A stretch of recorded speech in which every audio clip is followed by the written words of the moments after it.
Good morning, sir. Good morning, everyone. Good morning, sir. Good morning, sir. Sir. Good morning, sir. Good morning. Good morning, sir.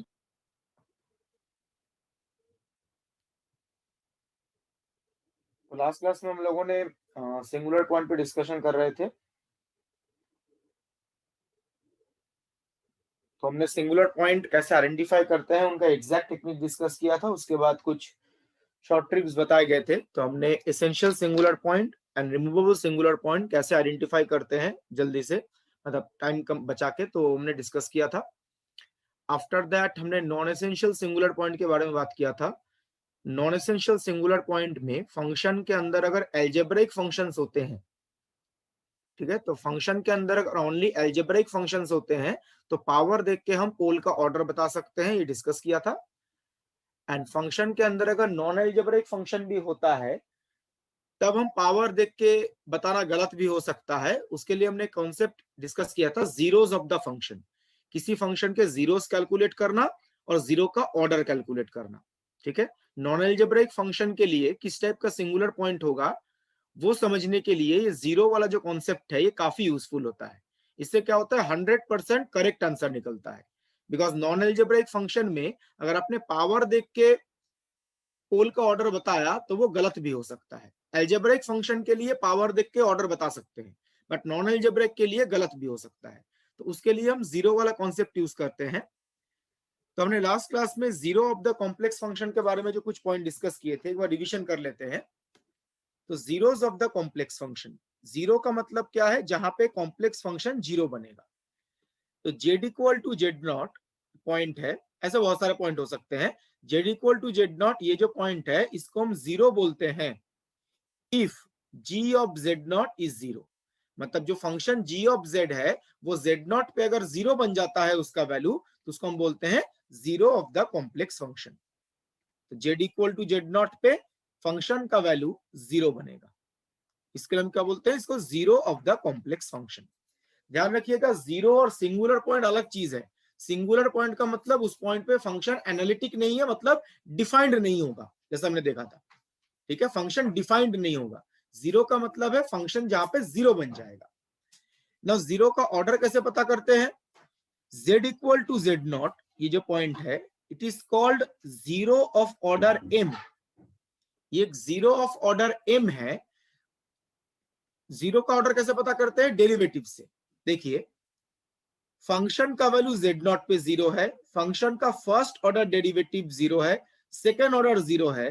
कहां तक zero है, m-1 order तक zero है, mth order non zero. तो function का mth order derivative at Z equal to Z not जो है वो नॉन जीरो है। तो हम क्या बोलते हैं, जेड नॉट क्या है, जीरो ऑफ ऑर्डर m। मतलब जिस ऑर्डर पे जाके ये डेरिवेटिव नॉन जीरो बनेगा उसी को बोलेंगे जीरो का ऑर्डर। जैसे यहाँ पे mth ऑर्डर नॉन जीरो है तो जीरो ऑफ ऑर्डर m। हमने कुछ एग्जांपल भी डिस्कस किए थे, ये कैलकुलेशन कैसे किया जाता है। और दो केसेस डिस्कस किए थे जिसमें आप फंक्शन देख के ही जीरो का ऑर्डर बता सकते हैं। तो क्या बताया गया था, if g of z contains this type of terms, g of z में अगर इस टाइप के टर्म्स है, z minus Z not to the power m where m is a positive integer. ठीक है, तो फंक्शन के अंदर अगर इस टाइप के टर्म्स रहते हैं तब देख के बता सकते हैं जो z equal to Z not एक जीरो होगा, ऑर्डर क्या होगा, m। या फंक्शन देख के ही बता सकते हैं। इस टाइप का टर्म अगर रहता है जहां पे m पॉजिटिव इंटीजर है तो ये m क्या रिप्रेजेंट करेगा, जीरो का ऑर्डर। और जीरो कौन है, जेड नॉट जो है वो इस पॉइंट पे फंक्शन जीरो है, और पावर में जो है वो जीरो का ऑर्डर है। सिमिलरली केस 2 हमने डिस्कस किया था, फंक्शन के अंदर अगर ऐसे टर्म्स रहते हैं where k is a constant, अगर ऐसे फंक्शंस रहते हैं where m is a positive integer, k is a constant, then sine Z equal to zero, cos Z equal to zero, इनके जो रूट्स होंगे उन्हीं रूट्स को हम क्या बोलेंगे, जीरो ऑफ ऑर्डर m। ठीक है, तो फंक्शन के अंदर अगर ऐसे टर्म्स रहते हैं, sine k z to the power m, cos k z to the power m, sine k by z to the power m and all this, इस टाइप के टर्म्स अगर रहते हैं तो इस फंक्शन के जो रूट्स है ना, इस फंक्शन के जो रूट्स हैं वही जीरोस होंगे और पावर में जो है वही जीरो का ऑर्डर होगा। तो इस टाइप के फंक्शंस के लिए आप पावर देख के जीरो का ऑर्डर बता सकते हैं। ये फंक्शन रहेगा तब भी पावर देख के बता सकते हैं, इस टाइप के फंक्शंस होंगे तब भी हम पावर देख के जीरो का ऑर्डर बता सकते हैं ना। मैंने लास्ट क्लास में चार फंक्शंस मैंने होमवर्क दिए थे, जो उनका जीरो और ऑर्डर चेक कीजिएगा, बिकॉज सारे फंक्शंस के लिए ना ये फंक्शन देख के ही आप बता पाएंगे जो पावर जो है वही जीरो का ऑर्डर है, ये जरूरी नहीं है। ठीक है, ये जरूरी नहीं है। ठीक है, तो बहुत टाइप पे क्या होता है, ये फंक्शन में आपको लगेगा जीरो का ऑर्डर कुछ है लेकिन एक्चुअली कुछ अलग ही होगा। तो वैसे कुछ एग्जांपल डिस्कस करते हैं, ठीक है, जो केस 1 और केस 2 में नहीं आएंगे। तो मैं आगे प्रोसीड करता हूं।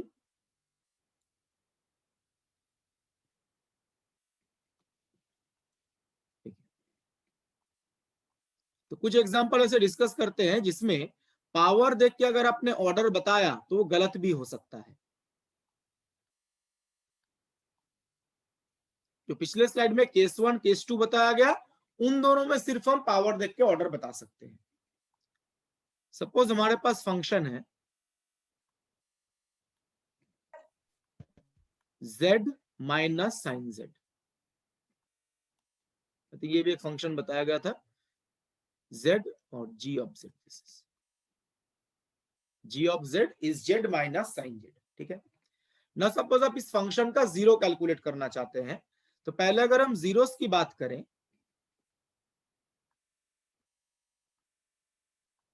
जीरोस का मतलब है फंक्शन जीरो बनेगा, तो z माइनस साइन z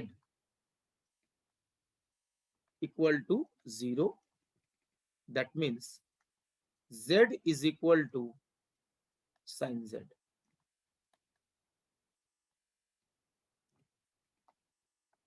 ठीक है, z equal to sine z। तो अब बताइए z और साइन z इक्वल कब होगा? Z equals 0. Zero, z equal to zero पे देखिए दोनों क्वांटिटीज इक्वल है। साइन जीरो तो भी जीरो ही एक्सट्रीमली होता है, स्मॉल वैल्यूज पे होता है ना sir, sin z is equal to z। वो अप्रोक्सीमेशन है, वो अप्रोक्सीमेशन है। ठीक है, वो अप्रोक्सीमेशन है। जेड जब स्मॉल होता है तो साइन जेड को जेड एज अप्रोक्सीमेट करते हैं, वो अप्रोक्सीमेशन है। तो जेड इक्वल टू जीरो पे एग्जैक्टली दोनों सेम होते हैं। ठीक है, यहाँ पे हम एग्जैक्ट रूट की बात कर रहे हैं, कोई अप्रोक्सीमेशन की बात नहीं कर रहे हैं। ठीक है, तो यहाँ पर जेड इक्वल टू जीरो पे ये लेफ्ट हैंड साइड भी जीरो होगा और साइन जीरो भी जीरो होगा, तो जेड इक्वल टू जीरो इस फंक्शन का एक जीरो है। अब जीरो का ऑर्डर देखिए, अगर आप इसके पावर की बात करें तो देखिए ये इस टर्म से आ रहा है, इसका पावर कितना है? 1, Z minus sine Z power कितना है? 1। बट जैसे मैंने बताया ऑलवेज पावर देख के आंसर बता पाएंगे जरूरी नहीं है। जैसे अगर आप इसका डेरिवेटिव कैलकुलेट करो g डैश जेड, तो ये आएगा 1 माइनस कॉस जेड। तो आप बताइए z इक्वल टू जीरो पे ये जो डेरिवेटिव है ये जीरो है या नॉन जीरो है? Zero zero.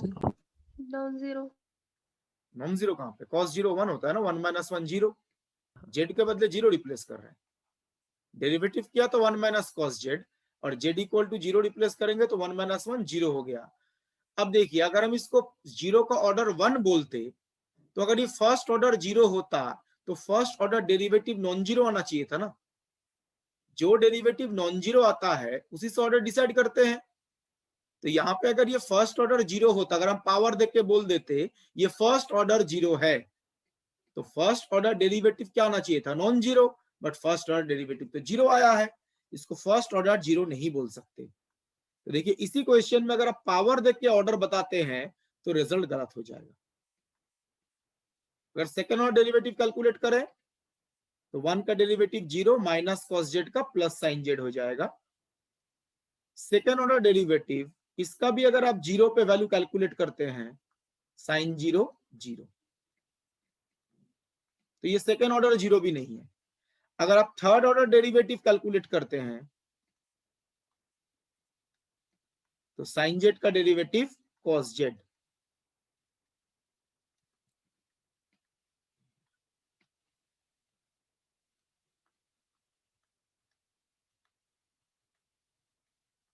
ये वैल्यू नॉन जीरो है। थर्ड ऑर्डर जीरो पे जाके जो डेरिवेटिव है वो नॉन जीरो हुआ, तो यहां पे जेड इक्वल टू जीरो को क्या बोलेंगे, it is A third order zero. ये थर्ड ऑर्डर जीरो है बिकॉज थर्ड ऑर्डर डेरिवेटिव का वैल्यू इस पॉइंट पे नॉन जीरो है। सर वो जीरो हुआ ना लास्ट वाला, कौन सा? 1 की सर वो जगह नॉट इक्वल टू बोल रहे थे, Oh, वन हो।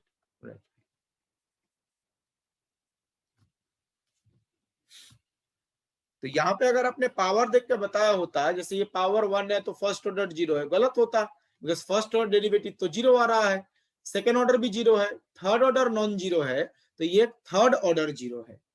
तो पावर देख के अगर आप यहाँ पे बताते जो पावर में तो हमें 1 दिख रहा है, फर्स्ट ऑर्डर जीरो है, तो ये गलत हो जाता। जो कुछ देर पहले केस 1 और केस 2 बताया गया ना, सिर्फ उसी में आप पावर देख के ऑर्डर बता सकते हैं जीरो का, बाकियों में चेक करना ही सही है। अब बाकी जो है वो ऐसे कुछ क्वेश्चन ही आएंगे जिसमें आपको चेक करना जरूरी होगा, बट चेक करना ही सही है। जैसे अगर ये जेड माइनस साइन जेड ना होके जेड प्लस साइन जेड होता,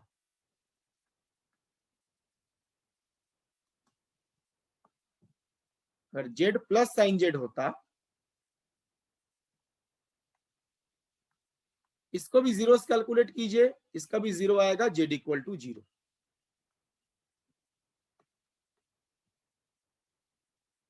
ये फंक्शन का value Z equal to zero पे जीरो बनेगा, ठीक है, ये आएगा।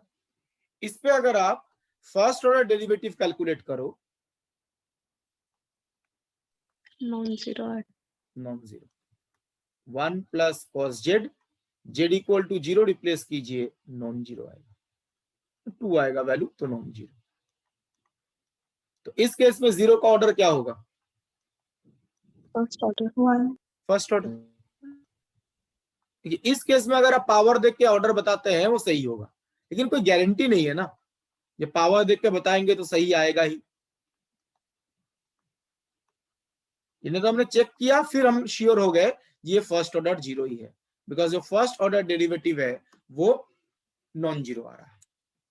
तो ये कुछ एग्जांपल है जहां पे पावर देख के अगर आपने ऑर्डर बताया तो वो सही हो भी सकता है, गलत भी हो सकता है। जैसे पहले एग्जांपल में पावर देख के बताया तो गलत हो जाएगा, पावर 1 है लेकिन थर्ड ऑर्डर जीरो है। सेकंड वाले में पावर कितना है, 1, फर्स्ट ऑर्डर जीरो, तो पावर देख के सही हो गया। बट इसमें आप गारंटी से नहीं बता सकते, जो पावर जो होगा वही ऑर्डर होगा, जैसे हम केस 1 केस 2 में बता रहे थे, ठीक है।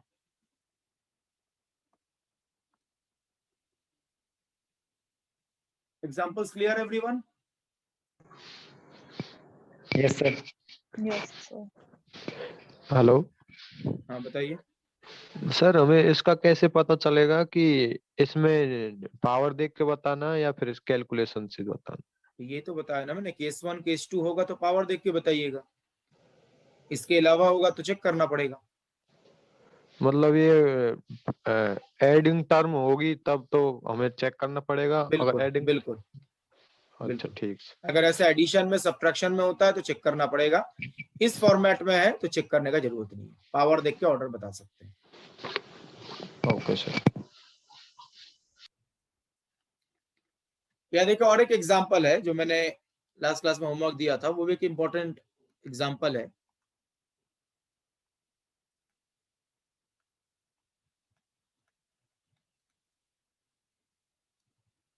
g of z equal to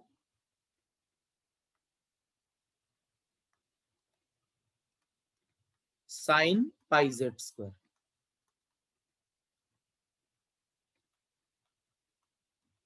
g of z equal to sine pi Z square, ठीक है। ये फंक्शन है, सब इसके जीरोस बताने हैं। ध्यान रखिएगा, आपको लगेगा तो साइन है, साइन के लिए तो बताया गया था। मैं अगर थोड़ा पीछे जाता हूं, साइन के लिए क्या बताया गया था, साइन केजेड के लिए बताया गया था ना, ये साइन केजेड के लिए बताया गया था। ये साइन केजेड थोड़ी ना है, साइन के जेड स्क्वायर है।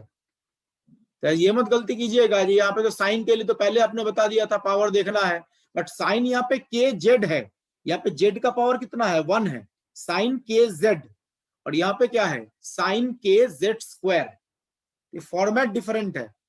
ऐसा मत सोचिएगा साइन तो पहले ही बता दिया था तो इसमें क्यों नहीं यूज कर सकते। ये sign k Z square, angle के अंदर जो जेड है उसका पावर 2 है, तो बी केयरफुल अबाउट दिस। अब आप यहाँ पे नोटिस कीजिए इस फंक्शन के लिए अगर आप साइन का पावर देखें, साइन का पावर कितना है 1 साइन का पावर 1 है।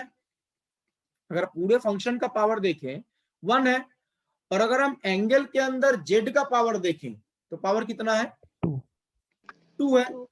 तो इसमें आप कौन सा पावर लेंगे, पूरे टर्म का पावर 1 है, पूरे साइन साइन का लेते लेंगे हैं, पूरे का। और यहाँ पे जेड के अंदर 2 है। द थिंग इज दिस, इसमें कुछ जीरोस आएंगे जिनका ऑर्डर 2 होगा और कुछ जीरोस आएंगे जिनका पावर 1 होगा, दोनों इंक्लूडेड होंगे। तो इसमें भी पावर देख के बताना गलत हो सकता है। पूरे टर्म का पावर 1 है और जेड का पावर 2 है। लेट्स कैलकुलेट, अब खुद ही समझ में आएगा ये पावर देख के बताना गलत क्यों हो रहा है। इस टाइप के टर्म्स में के लिए भी पावर देख के बताना गलत हो सकता है।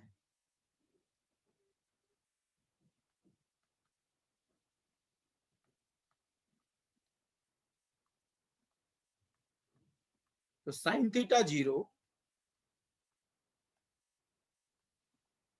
थीटा एन पाई, दोनों तरफ पाई पाई कैंसिल कर जाएगा,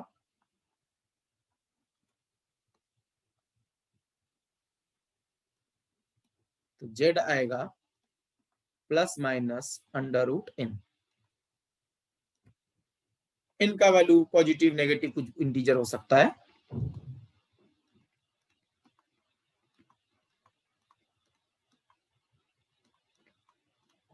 तो ये फंक्शन के जीरोस हैं।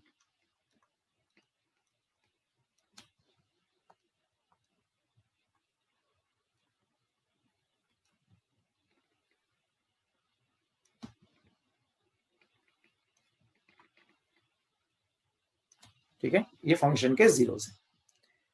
नाउ यहां पे देखिए n इक्वल टू 0, n का वैल्यू अगर आप 0 लेते हैं तो z का वैल्यू क्या आएगा 0। ठीक है, और n का वैल्यू जैसे यहाँ पे अलग अलग अगर हम लेते हैं, n का वैल्यू 1 लिया हमने, सपोज जस्ट चेक कर रहे हैं क्या आता है। n का वैल्यू अगर आपने 1 लिया तो z का वैल्यू कितना होगा प्लस माइनस 1। ठीक है, ऐसा बाकी पॉइंट पे भी चेक कर सकते हैं। अब आप यहाँ पे देखिए अगर आप इस फंक्शन का फर्स्ट ऑर्डर डेरिवेटिव कैलकुलेट करते हैं g dash z, first order derivative calculate करते हैं तो क्या आएगा साइन पाई जेड स्क्वायर, इसका derivative cos pi Z square, और पाई जेड स्क्वायर का डेरिवेटिव 2 पाई जेड।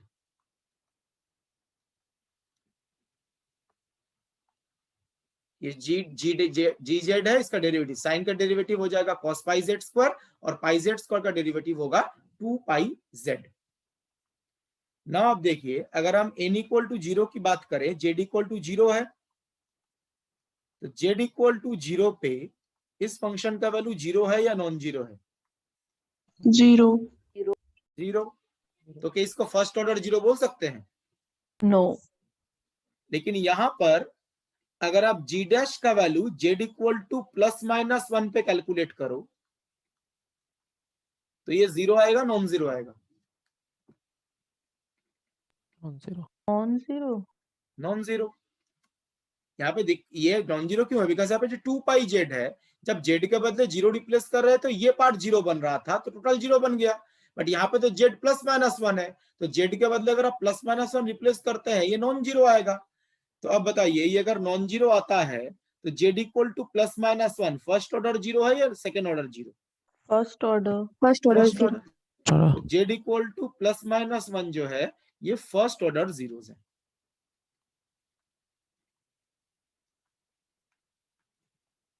बिकॉज जो फर्स्ट ऑर्डर डेरिवेटिव है वही नॉन जीरो आ गया।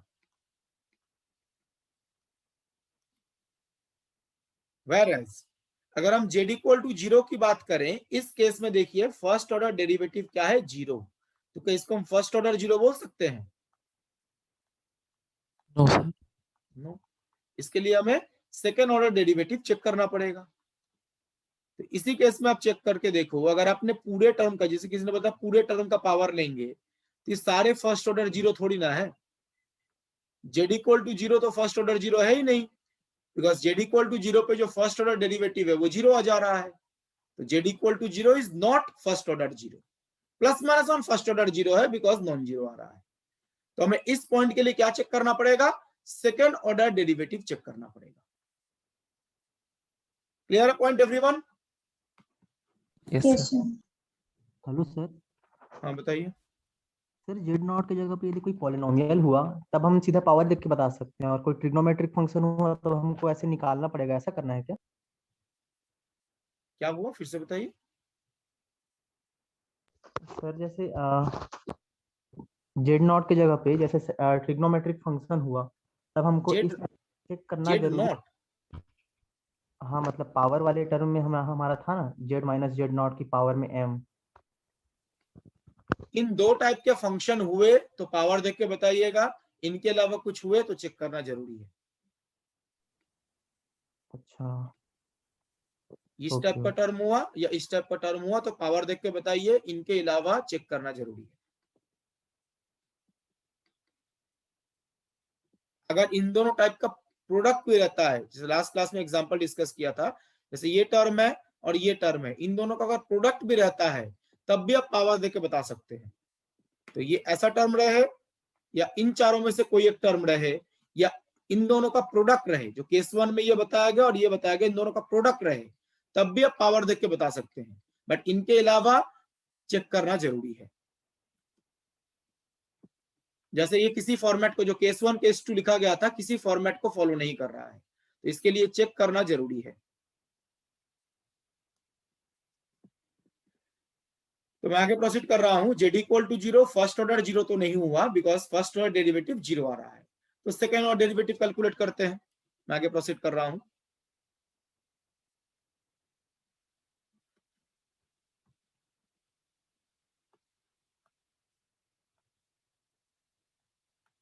तो जी dash Z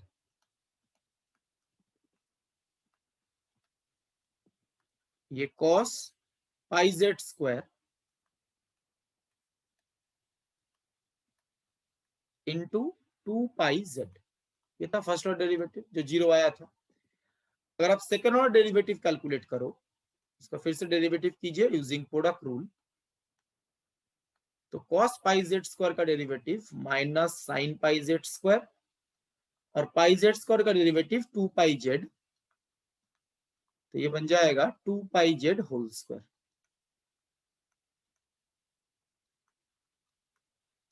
plus cos pi Z square और 2 पाई जेड का डेरिवेटिव 2 पाई। ना देखिए, हम जेड इक्वल टू जीरो पे चेक कर रहे थे, जो सेकेंड ऑर्डर डेरिवेटिव है इसका value Z equal to zero पे जीरो है या नॉन जीरो है? Non-zero. 0 sir. Non zero, 2 pi आ जाएगा। तो since z equal to zero पे सेकेंड ऑर्डर डेरिवेटिव का वैल्यू नॉन जीरो है, फर्स्ट ऑर्डर डेरिवेटिव जीरो आया था, second order derivative non zero है, so we can say that z equal to zero is a second order zero of the function.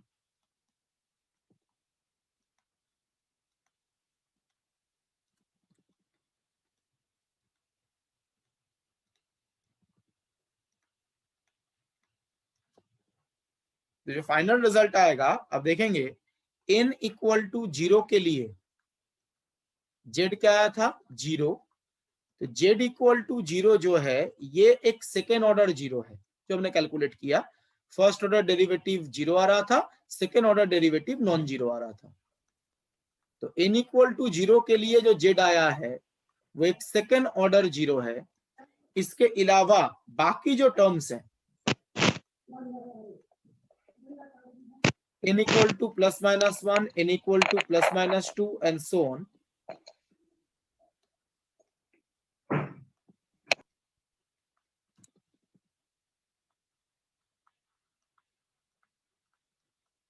देखिए n equal to plus minus 1, n equal to 1 होगा तो z का वैल्यू कितना होगा, plus minus 1। n equal to minus 1 होगा तो z का वैल्यू आएगा plus minus iota. n equal to plus 2 होगा तो plus minus √2। n equal to minus 2 होगा तो स्क्वायर रूट करेंगे तो प्लस माइनस √2 आयोटा। ये जितने भी पॉइंट्स हैं इसमें आप चेक करके देख सकते हैं, जो फर्स्ट ऑर्डर डेरिवेटिव है वो नॉन जीरो है। ये सारे फर्स्ट ऑर्डर जीरोस हैं।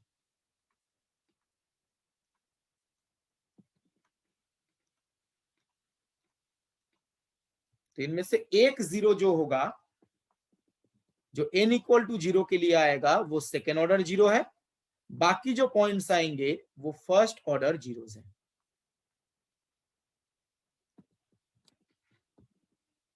ठीक है, तो इस क्वेश्चन में अगर आपने पावर देख के बताने की कोशिश की तो वो गलत हो सकता है।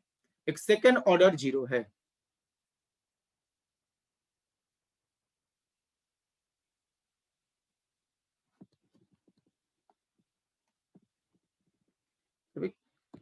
किसी ने क्वेश्चन किया है, ये तो लास्ट क्लास में तो डिस्कस किया था ना हमने। फर्स्ट ऑर्डर जीरो अगर जीरो आता है तो इसको हम फर्स्ट ऑर्डर जीरो कैसे बोल सकते हैं? जो डेरिवेटिव नॉन जीरो आता है वही तो जीरो का ऑर्डर होता है ना। फर्स्ट ऑर्डर डेरिवेटिव तो जीरो आ रहा था, second order derivative non zero है तो सेकेंड ऑर्डर जीरो ही तो होगा। जो डेरिवेटिव का ऑर्डर नॉन जीरो आता है वही तो सेकेंड जीरो का ऑर्डर होता है ना।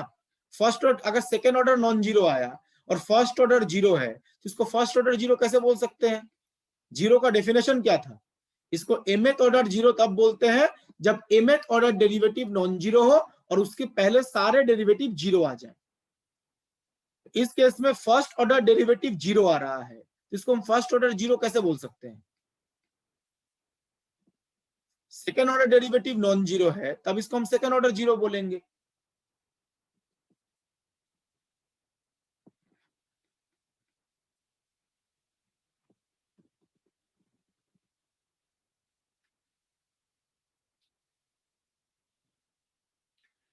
Clear everyone? ये कैलकुलेशन? Yes sir. तो इस टाइप के जो फंक्शंस होते हैं उनके लिए जीरो का ऑर्डर चेक करना जरूरी है। जैसे मैंने बोला था, ये ऐसा कुछ मतलब बहुत ही रेयर क्वेश्चंस आते हैं, कुछ क्वेश्चंस ही आते हैं जिसमें ये चेक करना पड़ता है, बट मैक्सिमम क्वेश्चन इसी टाइप के आएंगे जिसमें ऐसा फंक्शन होगा जिसमें आप पावर देख के बता पाएंगे, ऐसा फंक्शन होगा जिसमें पावर देख के बता पाएंगे, या दोनों का अगर प्रोडक्ट रहता है तब भी आप पावर देख के बता सकते हैं। बट इनके अलावा कोई दूसरा फॉर्मेट हुआ तो आपको चेक करना जरूरी है। ठीक है, ऐसे कुछ क्वेश्चन एग्जाम में पूछे जाते हैं। Most of the question case 1 case 2 में ही आ जाएंगे जिसमें आप पावर देख के ही बता पाएंगे। Most of the question case 1 case 2 में ही आ जाएंगे, बट कुछ क्वेश्चन हो सकते हैं जिसमें आपको ये जीरो का ऑर्डर कैलकुलेट करके चेक करना पड़े।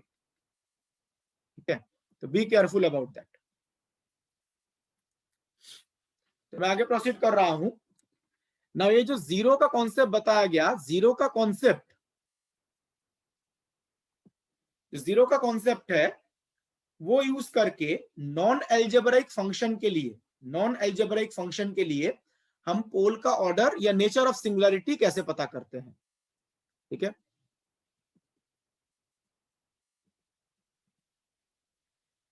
तो identification of non essential singular point. ठीक है, केस 1 जो इसका था, ये लास्ट क्लास में बताया था, जो फंक्शन के अंदर अगर सिर्फ नॉन एल्जेब्राइक फंक्शन होता है, फंक्शन हमारे पास ऐसे डिवीजन के फॉर्मेट में है, phi z by g z ऐसा फॉर्मेट में है। फाई और जी दोनों ही अगर एल्जेब्राइक फंक्शंस होते हैं तो सिंगुलर पॉइंट का नेचर क्या होता है? अगर दोनों एल्जेब्राइक हुए तो सिंगुलर पॉइंट का नेचर क्या होता है? Essential, non essential, removable. अगर एल्जेब्राइक है तो नॉन एसेंशियल, राइट। फाई और जी दोनों में ही अगर एल्जेब्राइक फंक्शन है तो नॉन एसेंशियल सिंगुलर पॉइंट होता है और पावर देख के हम पोल का ऑर्डर बता सकते हैं। हमने लास्ट क्लास में कुछ एग्जांपल डिस्कस किए थे। यहां पे जो डिस्कस करेंगे वो है फंक्शन में अगर एल्जेब्राइक फंक्शन के साथ साथ नॉन एल्जेब्राइक फंक्शन भी प्रेजेंट हो। तो फंक्शन इस फॉर्मेट का है फाई बाई जी, ठीक है। और फाई और जी जो है इसके अंदर एल्जेब्राइक फंक्शन के साथ साथ नॉन एल्जेब्राइक फंक्शन भी प्रेजेंट है। तो क्या करेंगे, it contains algebraic functions as well as non algebraic functions, दोनों ही इंक्लूड होते हैं, algebraic as well as non algebraic. तो इन दैट केस जो सिंगुलर पॉइंट्स होंगे वो either non essential singular point होंगे या रिमूवेबल सिंगुलर पॉइंट भी हो सकता है। फंक्शन में अगर एल्जेब्राइक के साथ साथ नॉन एल्जेब्राइक रहता है तो वो नॉन एसेंशियल सिंगुलर पॉइंट भी आ सकता है या रिमूवेबल सिंगुलर पॉइंट भी आ सकता है, वो चेक करना पड़ेगा। जैसे एल्जेब्राइक रहता है तो क्या करते हैं, एल्जेब्राइक फंक्शन है तो नॉन एसेंशियल के अलावा कुछ नहीं हो सकता, बट अगर नॉन एल्जेब्राइक फंक्शन भी प्रेजेंट है तो नॉन एसेंशियल हो सकता है और रिमूवेबल सिंगुलर पॉइंट हो सकता है, इन दोनों में से कोई एक हो सकता है, वो चेक करना पड़ेगा। नाउ अब हम यहाँ पे जीरो का कॉन्सेप्ट क्यों यूज कर रहे थे, जो हमने zero of the function check किया वो क्यों चेक कर रहे थे। आप मुझे बताइए, अगर आपको पूछा जाए ये फंक्शन कब एनालिटिक नहीं होगा, मतलब इसका condition of singularity, G of Z equal to G z 0. बिल्कुल सही, G of z equal to zero.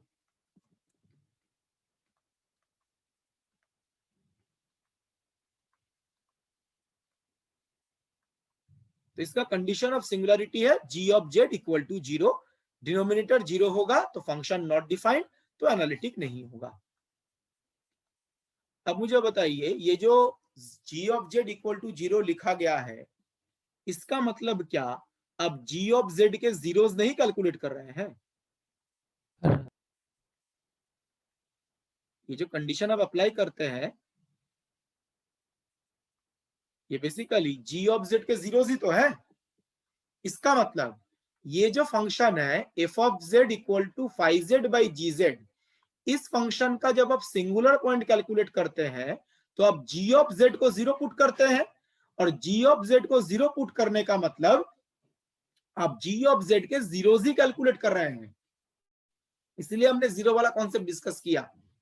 जो चीज यहाँ पे देखिए सेकंड पॉइंट लिखा गया है, the singular points of the complex function f of z is decided by the zeros of g of z। जहां पे ये जिन पॉइंट्स पे ये g of z जीरो बनेगा उस पॉइंट पे फंक्शन एनालिटिक नहीं होगा। मतलब f of z का जो सिंगुलर पॉइंट है ये कौन डिसाइड कर रहा है, g of z के जो जीरोस हैं वही f of z के सिंगुलर पॉइंट डिसाइड कर रहे हैं। g of z जहां पे जीरो बनेगा फंक्शन वहां पे नॉट डिफाइंड, मतलब नॉट एनालिटिक। तो एफ ऑफ जेड के सिंगुलर पॉइंट्स कौन डिसाइड कर रहा है, जी ऑफ जेड के जो जीरोस हैं। तो यहां पे हम जीरोस वाला कॉन्सेप्ट यूज करेंगे जो हमने अभी तक डिस्कस किया है। ये पॉइंट क्लियर है, जो एफ ऑफ जेड का singular point g of z के जीरोस डिसाइड कर रहे हैं जी। ठीक है, यस सर। नाउ अगर फंक्शन के अंदर एल्जेब्राइक नॉन एल्जेब्राइक दोनों रहते हैं तो हम प्रोसीड कैसे करते हैं, जैसे क्वेश्चन में हुआ तो आप प्रोसीड कैसे करेंगे, आंसर कैसे पता करेंगे, आंसर मतलब सिंगुलरिटी का नेचर कैसे पता करेंगे, नेक्स्ट वो डिस्कस करेंगे। ठीक है, देखिए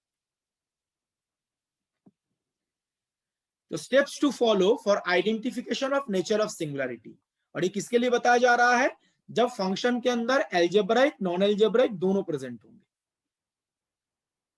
एल्जेब्राइक के लिए ये स्टेप फॉलो करने का कोई जरूरत नहीं है, मैं बार बार एक ही चीज रिपीट इसलिए कर रहा हूं बिकॉज इतनी बार बोलने के बाद भी कुछ लोग ये गलती करेंगे, जो क्वेश्चन में एल्जेब्राइक है और वो ये टेक्निक अप्लाई कर रहे हैं।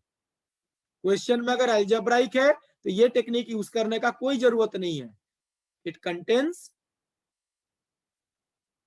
नॉन एल्जेब्राइक फंक्शंस, तब हम ये टेक्निक यूज करेंगे।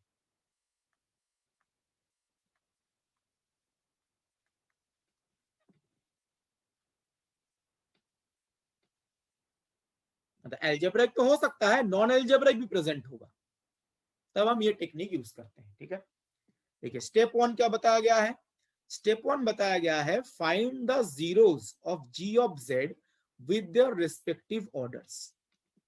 जो जी ऑफ जेड है ना इस g ऑफ z के जीरोस कैलकुलेट करने हैं with the respective orders, because g of z के जो जीरोस हैं वही फंक्शन का सिंगुलर पॉइंट डिसाइड करेगा। ठीक है, ये तो हमने ऑलरेडी डिस्कस किया है। तो g ऑफ z के जीरोस कैलकुलेट करने हैं with their respective orders. Order कैसे पता करना है बताया गया था, और जैसे मैंने बोला मोस्ट ऑफ द क्वेश्चन में ना आप पावर देख के ही ऑर्डर बता पाएंगे। ये जो जीरो का ऑर्डर बोला गया है या पावर देख के ही ऑर्डर बता पाएंगे। अभी एग्जांपल डिस्कस करेंगे, खुद ही समझ में आ जाएगा। तो फर्स्ट स्टेप है g ऑफ z के जीरोस कैलकुलेट करना और कॉरिस्पॉन्डिंग ऑर्डर कैलकुलेट करना। Suppose z equal to z naught is a zero of order m for g of z। जो z equal to z naught है वो एक zero है, ऑर्डर क्या है m of g of z। mth order आने का मतलब कौन सा डेरिवेटिव नॉन जीरो है? mth -1 mth डेरिवेटिव, उसके पहले तक जीरो, m-1 m-2 सारा जीरो होगा। तो mth ऑर्डर जीरो का मतलब जो mth ऑर्डर डेरिवेटिव है वो नॉन जीरो आएगा। ठीक है, ये फर्स्ट स्टेप है। सेकंड स्टेप क्या करना है, find the value of phi of z at z naught. मतलब ये जो जीरो आया है ना यही सिंगुलर पॉइंट होगा फंक्शन का। तो ये जो z नॉट है इस z नॉट पे फाई का वैल्यू कैलकुलेट करेंगे। फाई कौन सा है? जो न्यूमरेटर में है। तो पहले स्टेप में हमने क्या किया था, डिनोमिनेटर के जीरोस कैलकुलेट किए। Suppose z equal to z naught denominator का जीरो है। सेकेंड स्टेप में क्या करेंगे, z equal to z naught इस पॉइंट पे न्यूमरेटर का वैल्यू कैलकुलेट करेंगे। जो न्यूमरेटर में फंक्शन होगा उसका वैल्यू कैलकुलेट करेंगे। ठीक है, अब ये वैल्यू जीरो भी हो सकता है, नॉन जीरो भी हो सकता है। मतलब z equal to z naught पे ये जो फाई है इसका वैल्यू जीरो भी हो सकता है, नॉन जीरो भी हो सकता है। तो दो पॉसिबल केसेस हैं। पहला पॉसिबल केस है अगर फाई का वैल्यू नॉन जीरो आता है, it is simple one. Phi का वैल्यू अगर नॉन जीरो आता है किस पॉइंट पे, z नॉट पे, तब हम क्या बोल देंगे, तब हम बोल देंगे z equal to z naught is a pole of order m of the complex function f of z। जो यहाँ पे जीरो का ऑर्डर आया था ना m, वही पोल का ऑर्डर भी होगा। तो फाई का वैल्यू कैलकुलेट करेंगे। फाई का वैल्यू अगर नॉन जीरो आ जाता है देन जो यहाँ पे जीरो का ऑर्डर है वही टोटल फंक्शन के लिए f ऑफ z के लिए पोल का ऑर्डर होगा डायरेक्ट, और कुछ चेक करने का जरूरत नहीं। अगर फाई नॉन जीरो आ जाता है तो जो यहाँ पे जीरो का ऑर्डर था इसके लिए g ऑफ z के लिए वही पोल का ऑर्डर होगा इसके लिए f ऑफ z के लिए, बिकॉज g ऑफ z के जो जीरोस हैं वही f ऑफ z के सिंगुलर पॉइंट डिसाइड करते हैं। तो अगर फाई नॉन जीरो आ गया तो z equal to z naught, g of z का क्या था, zero of order m, f of z के लिए क्या होगा, पोल ऑफ ऑर्डर m, मतलब non essential singular point. Step clear everyone? yes sir. ये लास्ट वाला पॉइंट वो रिपीट कर देना। यहाँ पे बोला गया फाई का वैल्यू हम कैलकुलेट करेंगे। ये जो z नॉट आया है जीरो पे तो उस पे फाई का वैल्यू कैलकुलेट करेंगे। फाई का value z equal to z naught पे अगर नॉन जीरो चला आता है तो हम क्या बोलेंगे, z equal to z naught zero of order m था तो वही पोल ऑफ ऑर्डर m भी होगा। जीरो किसके लिए था, इस डिनोमिनेटर के लिए। z equal to z naught इस डिनोमिनेटर के लिए mth ऑर्डर जीरो था तो वही z नॉट इस फंक्शन के लिए नॉन एसेंशियल सिंगुलर पॉइंट होगा, मतलब mth ऑर्डर पोल होगा। जो g ऑफ z के लिए जीरो का ऑर्डर है वही इस फंक्शन के लिए पोल का ऑर्डर होगा। रिपीटिंग, जो g ऑफ z के लिए जीरो का ऑर्डर था वही इस फंक्शन के लिए पोल का ऑर्डर होगा, प्रोवाइडेड फाई z का वैल्यू नॉन जीरो आता है। फाई z का वैल्यू जीरो आएगा तो क्या होगा ये हम कुछ देर बाद डिस्कस करेंगे। फाई z अगर नॉन जीरो आ जाता है तो g ऑफ z के लिए जीरो का ऑर्डर जो है f ऑफ z के लिए पोल का ऑर्डर भी सेम होगा। जैसे जीरो का ऑर्डर m है तो पोल का ऑर्डर भी m आएगा। बट ध्यान रखिए फाई नॉन जीरो आना चाहिए। किस पॉइंट पे, z नॉट पे, जो सिंगुलर पॉइंट है बेसिकली, इस पे नॉन जीरो आना चाहिए। तो कुछ एग्जांपल डिस्कस करते हैं इसके ऊपर कि एग्जाम में क्वेश्चन आएगा तो स्टेप बाय स्टेप हम कैसे सॉल्व करते हैं। तो मैं आगे प्रोसीड कर रहा हूं।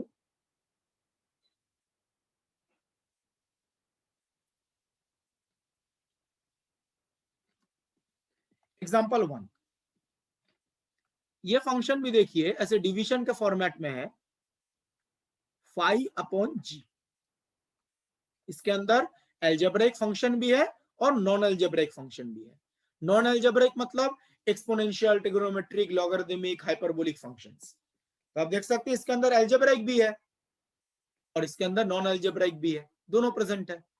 जो एक्सपोनेंशियल और कोसाइन है वो नॉन एल्जेब्रिक है और जेड माइनस पाई ये एल्जेब्रिक है, दोनों प्रेजेंट है।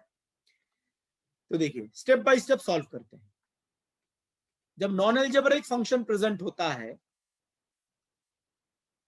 तो स्टेप 1 क्या करते हैं, जी ऑफ जेड के जीरोस कैलकुलेट करते हैं। फर्स्ट स्टेप,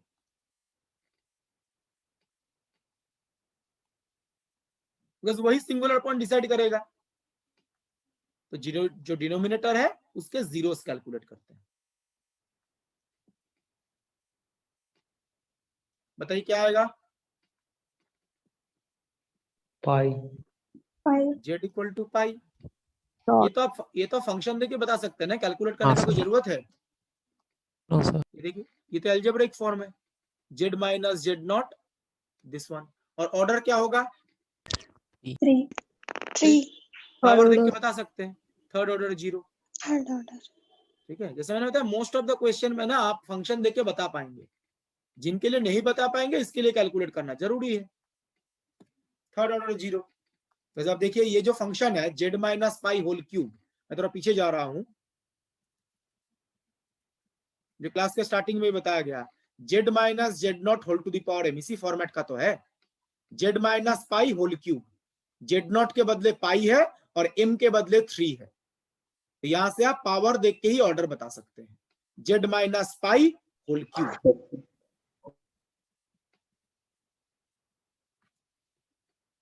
ठीक है, थर्ड ऑर्डर जीरो। तो ये हो गया स्टेप 1। नेक्स्ट स्टेप 2, स्टेप 2 क्या करते हैं, जो फाई है न्यूमरेटर उसका वैल्यू कैलकुलेट करते हैं जेड नॉट पे। तो फाई इस केस में देखिए, फाई का वैल्यू जेड इक्वल टू पाई पे कैलकुलेट करेंगे। बस पाई आया ना ऊपर जीरोस, तो e to the power iota 2 z, तो iota 2 pi minus cos z cos pi. E to the power iota 2 pi कितना होगा, 1, और कॉस पाई कितना होता है, -1 -1। तो ये जीरो है या नॉन जीरो है, जीरो। 1 + 1 2 आ जाएगा ना, माइनस माइनस प्लस हो जाएगा, +2 तो +2 आ जाएगा। तो फाई क्या आ रहा है, नॉन जीरो। तो जो कुछ देर पहले कंडीशन बताया गया, जब फाई नॉन जीरो आना चाहिए, सेटिस्फाई कर रहा है। तो बताइए z equal to pi entire function के लिए क्या होगा, non essential, essential, removable, non non essential. और पोल का ऑर्डर क्या होगा, 3 थर्ड ऑर्डर। जो जीरो का ऑर्डर है वही पोल का ऑर्डर होगा। तो Z equal to pi is a non essential singular point और pole of third order pole. Third order zero था तो थर्ड ऑर्डर पोल होगा। जो जीरो का ऑर्डर है जी ऑफ जेड के लिए, वही एफ ऑफ जेड के लिए पोल का ऑर्डर होगा, प्रोवाइडेड फाई नॉन जीरो आना चाहिए। जो न्यूमरेटर है उसका वैल्यू नॉन जीरो आना चाहिए। This is the answer, z equal to pi is a non-essential singular point or third order pole of the function. तो g of z के लिए जो थर्ड ऑर्डर जीरो था वही f of z के लिए थर्ड ऑर्डर पोल होगा, provided phi जो है वो नॉन जीरो आना चाहिए।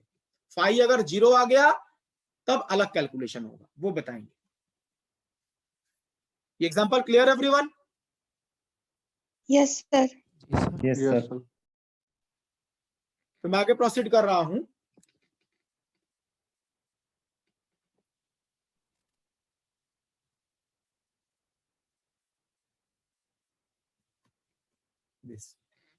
फंक्शन है cot z by z square. इसी टाइप का क्वेश्चन प्रीवियस ईयर बुकलेट में आपको गेट में मिल जाएगा। आई थिंक गेट 2019 में, मे बी 19 या 20 में पूछा गया था। उसमें सिर्फ cot z था। जैसे यहाँ पे cot z by z square है, उसमें जस्ट cot z गिवन था और कुछ सिंगुलरिटी के बारे में पूछा गया था। टेक्निक सेम ही होगा। जैसे cot z tan z रहता है तो पहले हम क्या करते हैं, cot tan sec cosec रहता है तो साइन को इसको साइन कोसाइन में चेंज कर लेंगे। तो cos z by z square into sine z।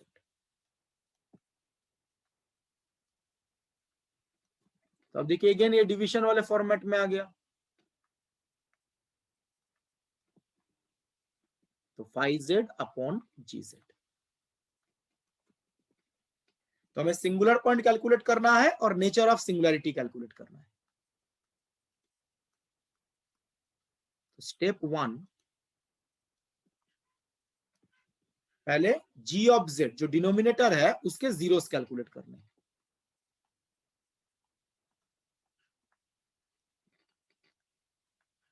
तो g ऑफ z क्या है, z equal z square sine z। इसमें क्या हम पावर देख के ऑर्डर बता सकते हैं? No sir. No sir. No sir.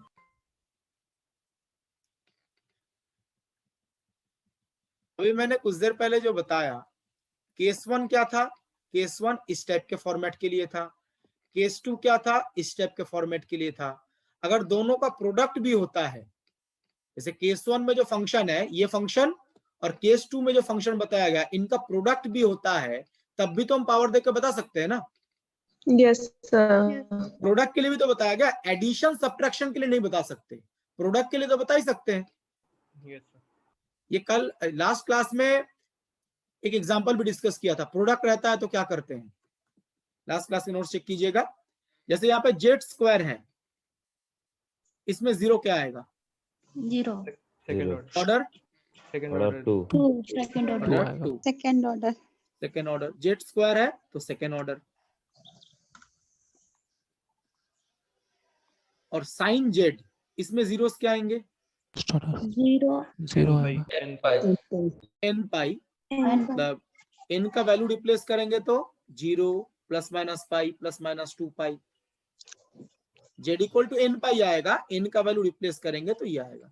ये फर्स्ट ऑर्डर जीरो है, सेकेंड ऑर्डर जीरो है, फर्स्ट ऑर्डर जीरो है। ठीक है, अब बताइए इसमें क्या कोई जीरो कॉमन आ रहा है दोनों में? हाँ सर, जीरो। जीरो आ रहा है सर। अब देखिए z equal to zero common है, यहाँ पे भी जेड इक्वल टू जीरो है, यहाँ पे भी जेड इक्वल टू जीरो है। जब कॉमन होता है तो क्या करते हैं, ऐड कर देते हैं ऑर्डर। ऑर्डर ऐड कर देते हैं। तो g ऑफ z के लिए अगर हम एंटायर फंक्शन की बात करें, g ऑफ z, इसके लिए z इक्वल टू जीरो किस ऑर्डर का जीरो होगा, third order. 2 plus 1 order add कर देते हैं जब कॉमन जीरो होता है, और बाकी क्या होंगे, first order. First order zero.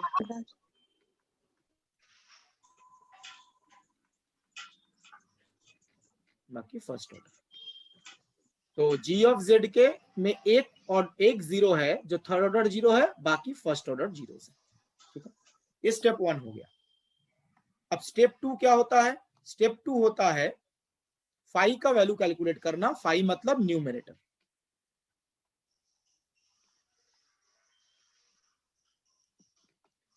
तो इस केस में फाई क्या है, कॉस जेड। तो बताइए फाई का वैल्यू अगर आप इन पॉइंट्स पे कैलकुलेट करो, ये जीरोस आए हैं,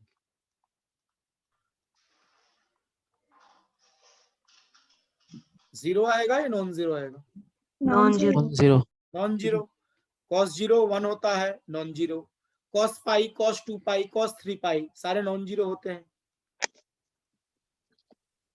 तो ये जो जीरोस कैलकुलेट किया, z equal to zero, z equal to plus minus pi, इन पे फाई का वैल्यू नॉन जीरो आ रहा है, दोनों ही नॉन जीरो है, आप चेक कर सकते हैं।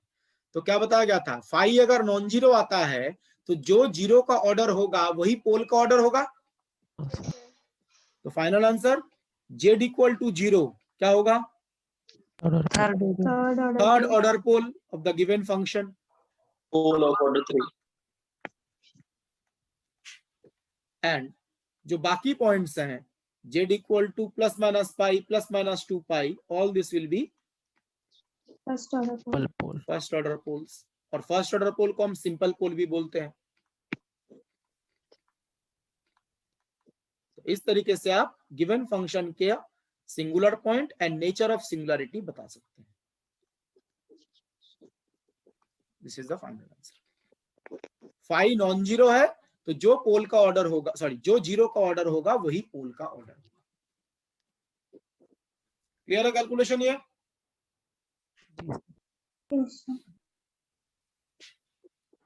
Excuse me sir. हाँ बताइए। सर जो नॉन आइसोलेटेड सिंगुलरिटीज होती है जिसमें उसका सर लॉरेंट सीरीज तो पॉसिबल नहीं होता ना?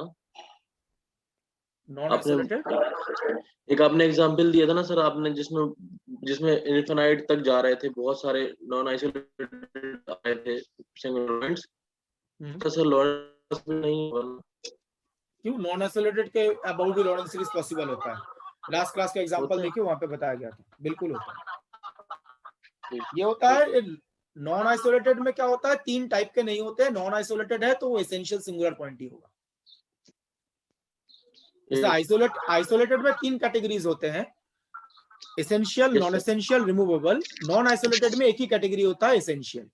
और एसेंशियल है तो लॉरेंट सीरीज में कितने नेगेटिव पावर्स आएंगे? इनफाइनाइट। तो नॉन आइसोलेटेड सिंगुलर पॉइंट के अबाउट अगर आप लॉरेंट सीरीज कैलकुलेट करते हैं तो वो infinite number of singular points आएंगे। लास्ट क्लास के नोट्स चेक कीजिएगा, वहां पे एक एग्जांपल डिस्कस किया था जिसमें infinite number of singular point, sorry negative powers आ रहे थे। यस ठीक है, तो मैं आगे प्रोसीड कर रहा हूं। किसी ने पूछा है जो न्यूमरेटर अगर जीरो बन जाता है तो क्या होगा? आएंगे, please wait for few minutes. ये जो है इसमें फाई नॉन जीरो है तो अब ऐसे बताएंगे। फाई अगर जीरो होता है तो क्या होगा, बताएंगे।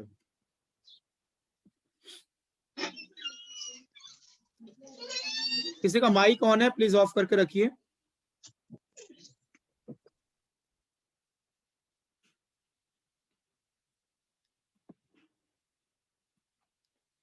नेक्स्ट, ये क्वेश्चन गेट 2015 में पूछा गया था। Please read the question and try to solve it. जो अभी हमने केस डिस्कस किया ना, उसी से सॉल्व होगा। बेसिकली क्वेश्चन में एक फंक्शन गिवन है और उसके सिंगुलर पॉइंट्स के बारे में कुछ इंफॉर्मेशंस गिवन है।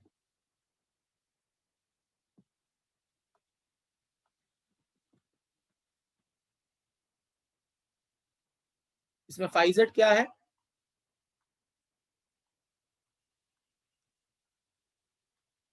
One. And what is G of z? नीचे जो है z into z plus half first pi z. तो देखिए इसके अंदर एल्जेब्राइक नॉन एल्जेब्राइक दोनों प्रेजेंट है और डिनोमिनेटर वन है, मतलब डिनोमिनेटर सॉरी न्यूमरेटर वन है। न्यूमरेटर का कभी जीरो बन सकता है?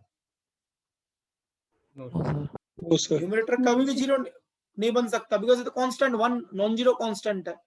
तो न्यूमरेटर कभी भी जीरो नहीं बन सकता इस केस में। और हम वही डिस्कस कर रहे थे, न्यूमरेटर जब जीरो नहीं बनेगा तो हम कैसे डिसाइड करते हैं। तो फाई और जी तो ये आ गया, तो हम क्या कैलकुलेट करेंगे? फर्स्ट स्टेप क्या होता है? जी ऑफ जेड के जीरोस कैलकुलेट कीजिए। प्लीज कैलकुलेट कीजिए जी ऑफ जेड के जीरोस और उनका ऑर्डर।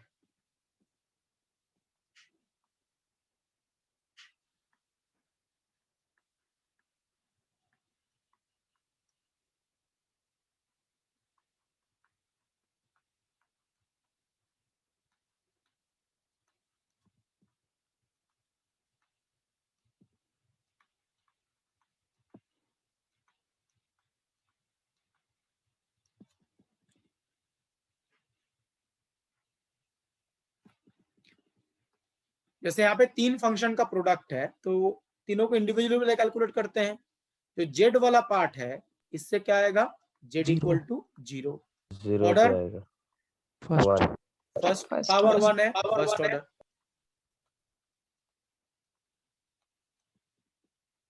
सेकेंड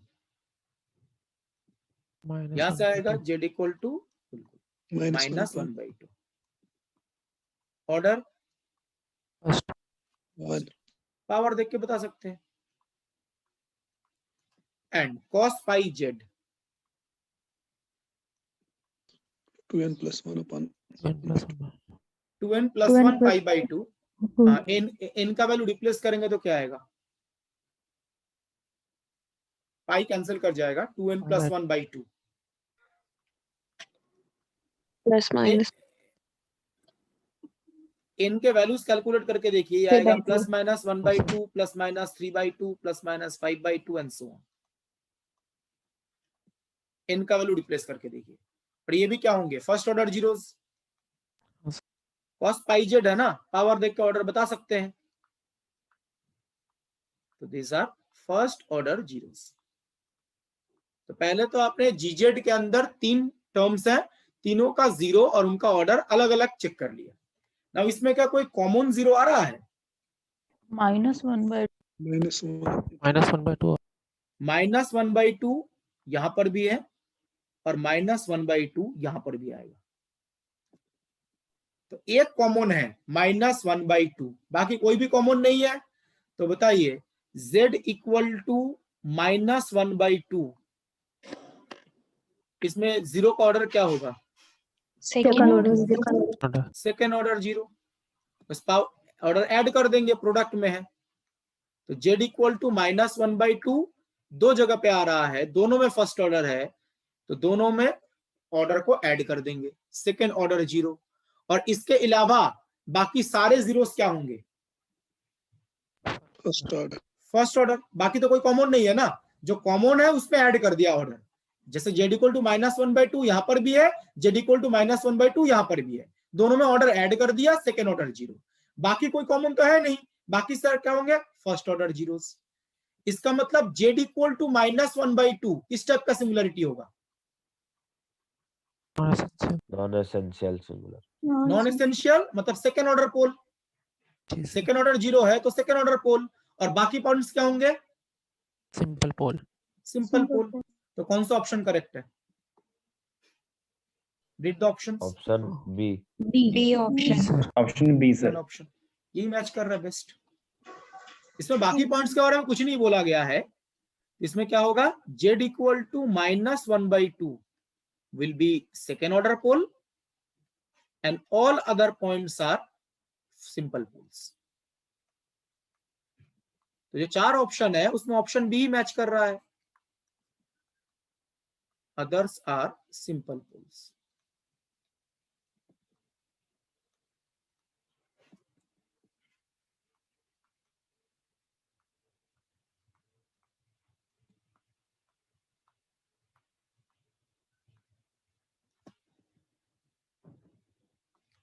ठीक है, तो सेकंड ऑप्शन करेक्ट है। Clear everyone?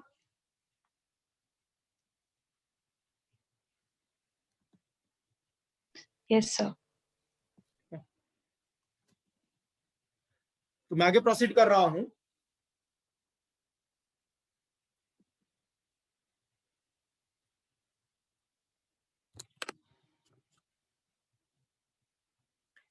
नेक्स्ट जो डिस्कस करेंगे, न्यूमरेटर अगर जीरो बन जाता है तो क्या होगा।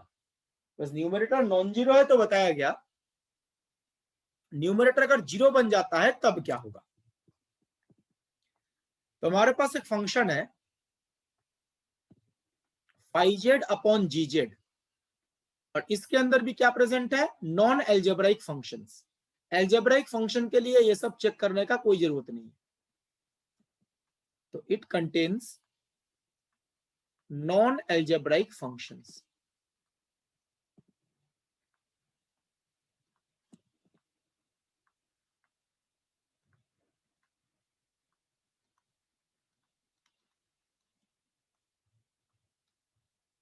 एल्जेब्रिक भी हो सकता है, बट नॉन एल्जेब्रिक फंक्शन होना जरूरी है, तब ये टेक्निक यूज करेंगे। ठीक है ना। फर्स्ट स्टेप सेम है जो पहले भी बताया गया था, find the zeros of g of z with their respective orders. पहला स्टेप सेम है, जो g ऑफ z है उसके जीरोस कैलकुलेट करने हैं और उनका ऑर्डर कैलकुलेट करना है। Suppose z equal to z naught is a zero of order m of g of z। जो z equal to z naught है वो एक जीरो है, ऑर्डर क्या है? m of g of z। ठीक है, mth ऑर्डर 0 है, z equal to z naught. Okay, second step क्या करते हैं? सेकेंड स्टेप हम करते हैं z equal to z naught पे जो फाई है उसका वैल्यू कैलकुलेट करते हैं। z equal to z naught पे जो फाई है, फाई का वैल्यू कैलकुलेट करते हैं ना। पहले हमने क्या डिस्कस किया, फाई अगर नॉन जीरो आ जाता है तो जो जीरो का ऑर्डर होगा वही पोल का ऑर्डर होगा। अभी डिस्कस करेंगे फाई अगर जीरो बन जाता है तो क्या होगा। मैं आगे प्रोसीड कर रहा हूं।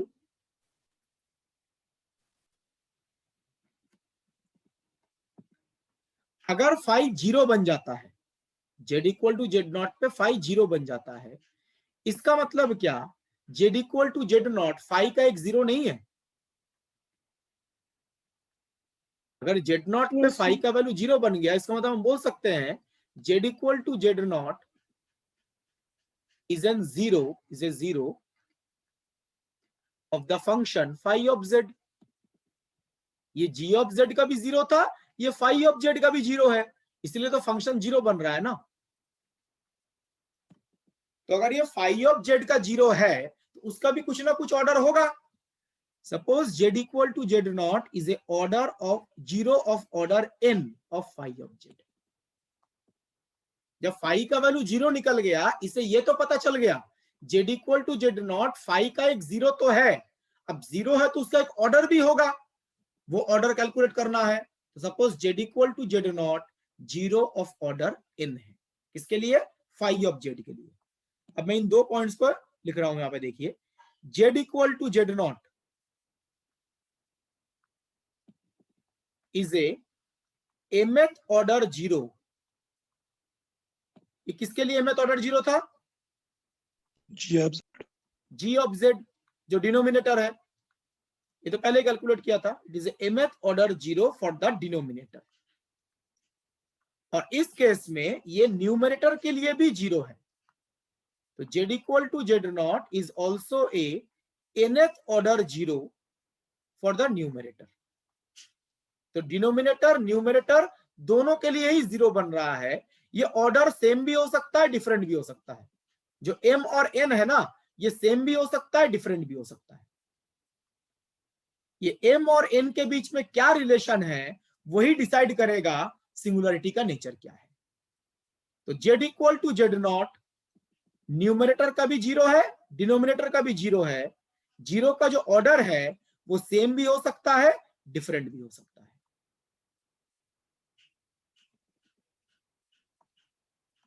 ठीक है, तो देखिए क्या लिखा गया, if m is greater than n, m का वैल्यू अगर n से ज्यादा आता है, then z equal to z naught is a pole of order m minus n of the complex function f of z।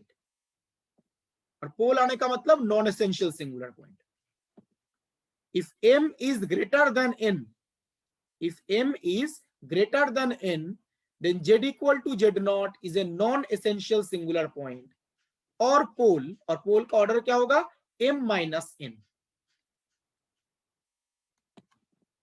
and if m is less than or equal to n, then z equal to z naught is a removable singular point of the complex function। तो ये जो m और n है ना, दोनों के लिए zero आएगा, gz के लिए भी जीरो आएगा, फाई ऑफ z के लिए भी जीरो आएगा। ये ऑर्डर है m एंड n, इनके बीच में क्या रिलेशन है वो डिसाइड करता है किस टाइप का सिंगुलरिटी है। If m is greater than n, then z equal to z naught is a pole of order m minus n, and if m is less than or equal to n, then z equal to z naught is a removable singular point of the complex function।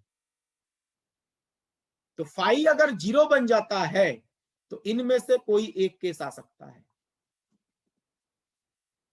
Phi जब non zero था तो आसान था calculation, phi अगर zero बन जाता है तो इन दोनों में से कोई एक केस आ सकता है। समझ में आया पॉइंट ये? Yes sir. ठीक है, ये m और n पे डिपेंड करता है, नॉन एसेंशियल आएगा या रिमूवेबल आएगा। m अगर ग्रेटर देन n है तो नॉन एसेंशियल, m अगर less than equal to n है तो रिमूवेबल सिंगुलर पॉइंट। दोनों पॉसिबिलिटीज है, ये m और n के रिलेशन पे डिपेंड करता है। कुछ एग्जांपल डिस्कस करते हैं तो ज्यादा क्लियर हो जाएगा ये चीज। पीछे वाले स्लाइड पे आइए, एक मिनट सर।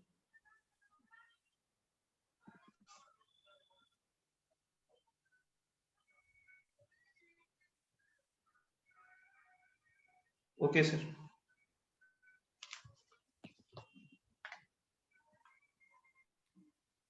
तो फर्स्ट एग्जांपल, फंक्शन हमारे पास है sin z upon z minus pi whole cube, ठीक है।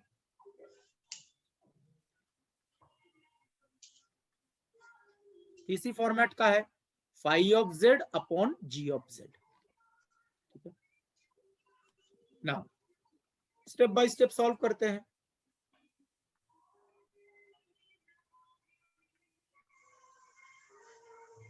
स्टेप वन क्या था, g ऑफ z के जीरोस कैलकुलेट करते हैं।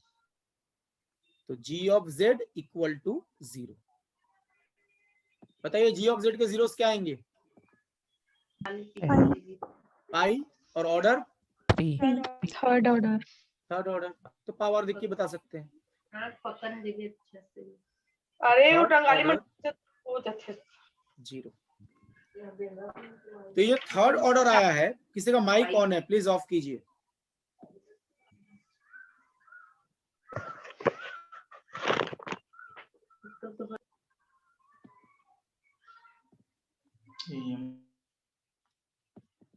थर्ड ऑर्डर 0 है, तो ये m का वैल्यू है या n का वैल्यू है? M का m। g ऑफ z के लिए m बताया गया था, तो mth ऑर्डर 0, तो m का वैल्यू 3 है। Next second step,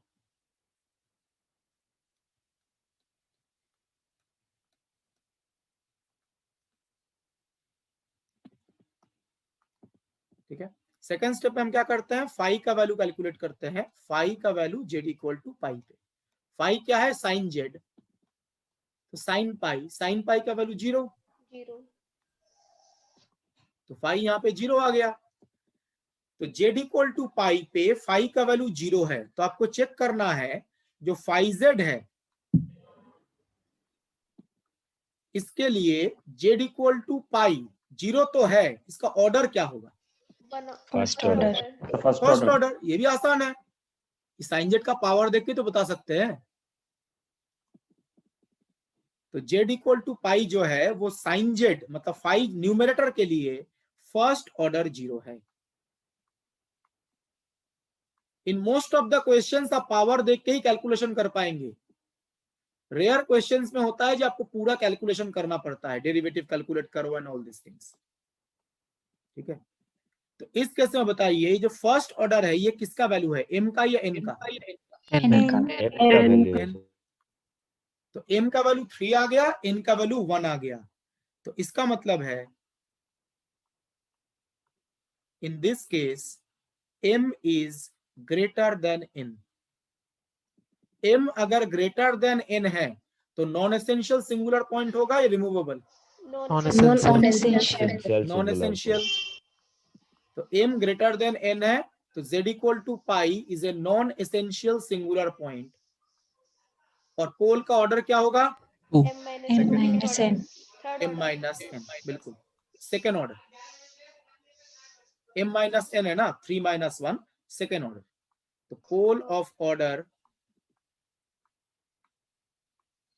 m minus n which is 2। तो z equal to pi is a second order pole और नॉन एसेंशियल सिंगुलर पॉइंट। जैसे मैंने बताया था ना, जो अलजेब्रिक फंक्शन में ना डायरेक्ट आप पावर देकर बता सकते हैं। जैसे इस फंक्शन में, सपोज इस फंक्शन में अगर साइन z ना होता, सपोज ऊपर होता 1 बाई दिस, तो क्या हम डायरेक्ट थर्ड ऑर्डर पोल नहीं बोल देते? अगर साइन z के बदले 1 होता, साइन z के बदले अगर 1 होता तो हम पावर देख के ही पोल का ऑर्डर बता देते हैं, अलजेब्रिक फंक्शन। बट यहाँ पे दिक्कत किसकी वजह से है? नॉन अलजेब्रिक की वजह से। नॉन अलजेब्रिक है ना, तो पावर देख के पोल का ऑर्डर बताना गलत भी हो सकता है। जैसे यहाँ पे देखिए पावर तो 3 है, लेकिन पोल का ऑर्डर क्या आया? 2। ये क्यों है? Because non algebraic function present है। तो एल्जेब्रिक फंक्शन है तो आप पावर देख के पोल का ऑर्डर बता सकते हैं, लेकिन फंक्शन में अगर नॉन एल्जेब्रिक प्रेजेंट है तो अगर आपने ये पावर 3 देख के थर्ड ऑर्डर पोल बोल दिया वो गलत होगा। इस केस में पोल का ऑर्डर 2 है। एल्जेब्रिक फंक्शन के लिए डायरेक्ट हम पावर देख के पोल का ऑर्डर बता देंगे, बट अगर नॉन एल्जेब्रिक है तो ये कैलकुलेशन करना ही पड़ेगा श्योर होने के लिए, ठीक है। अदरवाइज आप मतलब हिट एंड ट्रायल कर सकते हैं, बाई चांस वो मैच कर जाए, आंसर भी मैच कर जाए, वो अलग चीज है, ठीक है। अगर आपने नॉन एल्जेब्रिक के लिए भी कुछ पावर देख के बता दिया और बाई चांस वो मैच कर गया, बट बाई चांस मैच करना और एग्जैक्ट टेक्निक तो सेम नहीं होता ना। बाई चांस कभी कभी मैच करता है, ऑलवेज मैच नहीं करता, ठीक है। तो मैं आगे प्रोसीड कर रहा हूं विद अनदर एग्जांपल।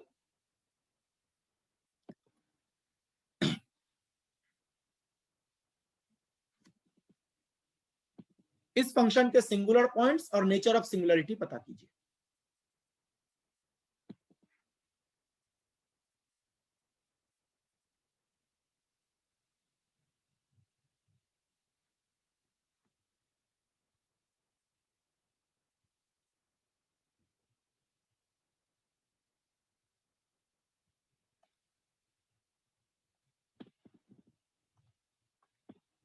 स्टेप 1 जो डिनोमिनेटर है उसके जीरोस कैलकुलेट कीजिए।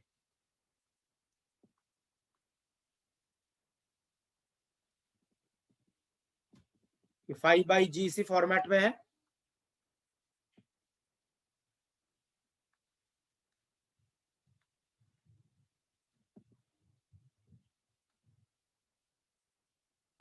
सर सिंपल बोला है।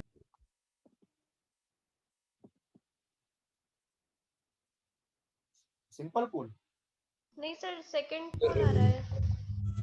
मैं पहले जीरो की बात कर रहा हूँ, सिंपल पोल तो बाद में देखेंगे। पहले मुझे बता दीजिए जो g ऑफ z है इसके जीरोस क्या आ रहे हैं?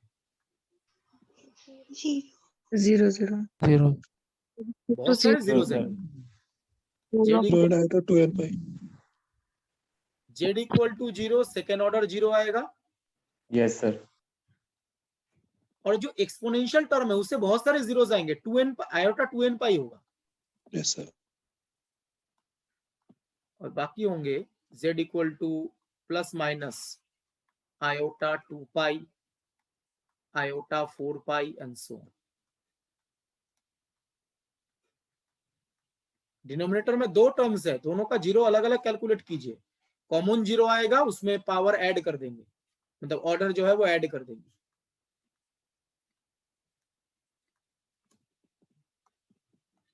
जो z है z से आएगा z इक्वल टू 0 और e to the power z minus 1 से आएगा आयोटा 2n पाई, ठीक है। ये point clear everyone? Yes sir. Yes sir.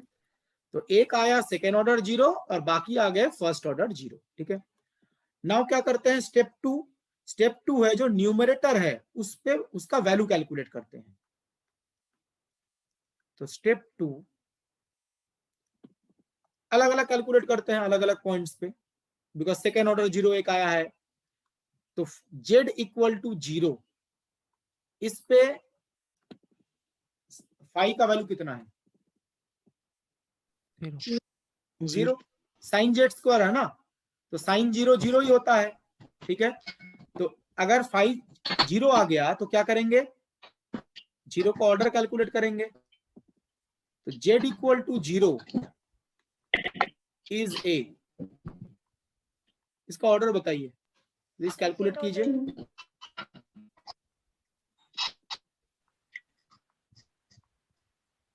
Phi of z के लिए z इक्वल टू 0 किस ऑर्डर का 0 होगा? Second order. Second order. Second. इसमें क्या आपको पावर देके बता सकते हैं या कैलकुलेट करना पड़ेगा? पावर देख के कैलकुलेट करना पड़ेगा। कैलकुलेट करना पड़ेगा। साइन z स्क्वायर है, पावर देख के कैसे बताया? साइन z के कैलकुलेट करना पड़ेगा। साइन z के लिए मैंने बताया था, साइन z स्क्वायर के लिए थोड़ा बताया था। अभी जो कुछ देर पहले डिस्कस किया था ये example sine pi z sine pi z square वाला इसी फॉर्मेट का तो है। पाई के बदले 1 है। हाँ सर। ये साइन पाई जेड स्क्वायर था, वो साइन जेड स्क्वायर है, पाई के बदले 1 है। इस फॉर्मेट के लिए पावर देख के मत बताइएगा, गलत हो जाएगा।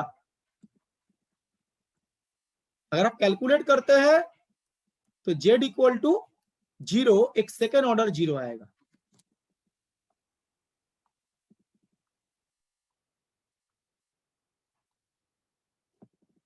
तो बताइए,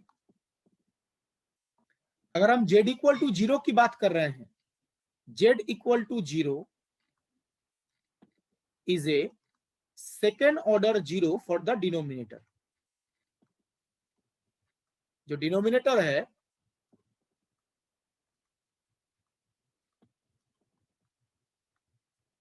उसके लिए भी सेकेंड ऑर्डर 0 था और न्यूमरेटर के लिए भी सेकेंड ऑर्डर 0 है। तो बताइए m का वैल्यू कितना है? 2 और n का वैल्यू कितना है? 2 दोनों इक्वल है ना? yes sir so it will B removable तो m इक्वल टू n है, बोथ दोनों का वैल्यू 2 आ रहा है। तो यहां से हम बोल सकते हैं z इक्वल टू 0 एक रिमूवेबल सिंगुलर पॉइंट है, ये नॉन एसेंशियल नहीं है।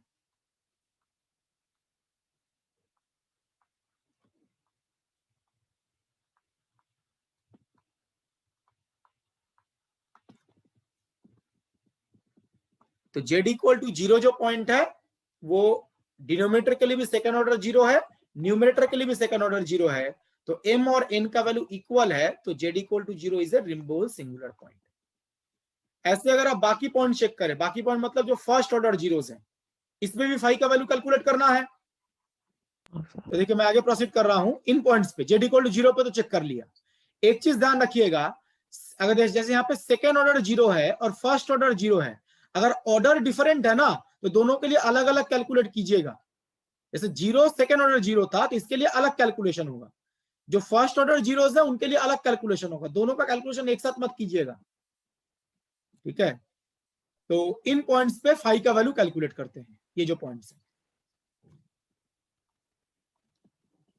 तो फाई इनका value z equal to plus minus iota 2 पाई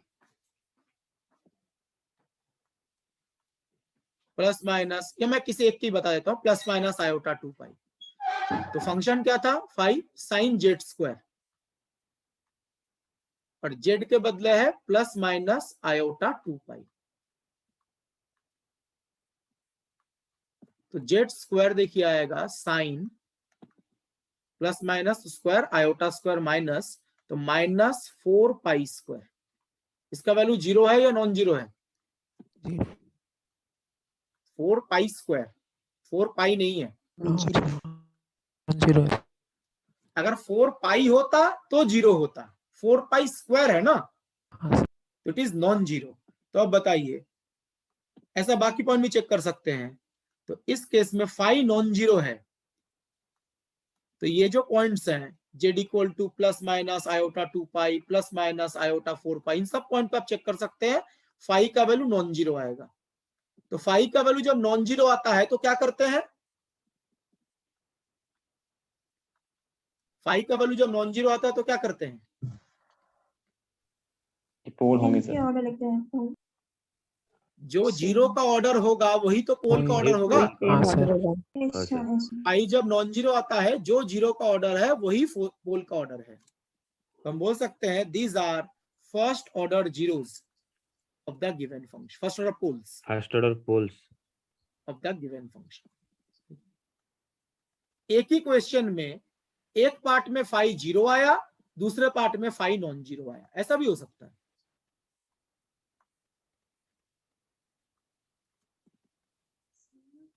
इस स्टेप में कोई डाउट है तो बताइए।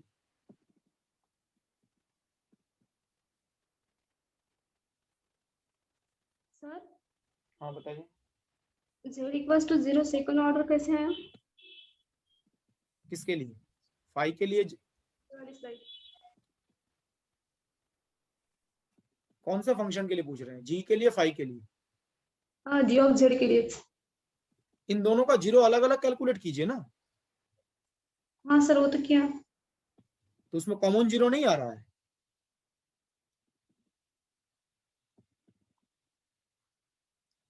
जो g ऑफ z है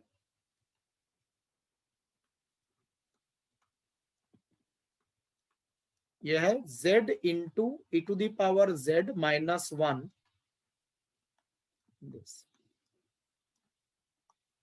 जब आप z वाले पार्ट से जीरो कैलकुलेट करेंगे तो यह आएगा z इक्वल टू 0, जो एक फर्स्ट ऑर्डर जीरो है।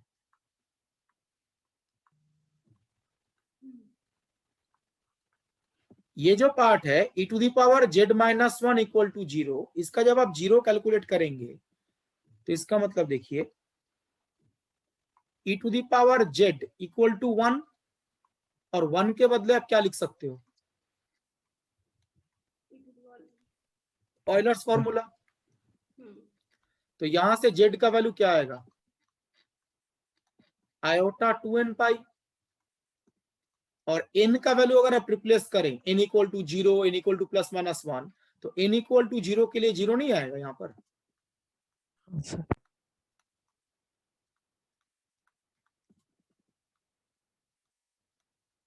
तो all this are first order zeros.